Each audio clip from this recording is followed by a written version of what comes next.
Hi everyone, my name is Gill Cleeren and welcome to my course Applying Mvvm in Xamarin.Forms Applications. I am the CTO of Xamarin Belgium and work on mobile and web projects.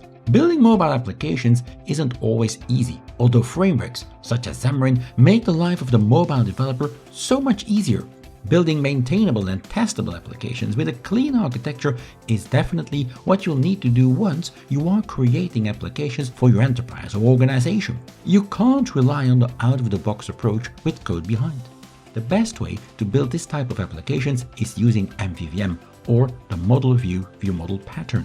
This course will teach you all you need to know about Mvvm in Xamarin.Forms. You'll learn what the pattern is all about and what are the building blocks. Next, you'll build a full application using Mvvm.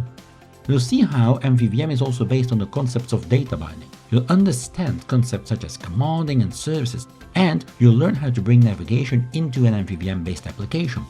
Some of the major topics that we'll cover include: understand the concepts of Mvvm, see how you can structure your code with the Mvvm pattern, learn all about creating view models and using commands, see how you can leverage the messaging center in Xamarin.Forms for view model communication, and create unit tests to validate your UI logic that now lives in the view model.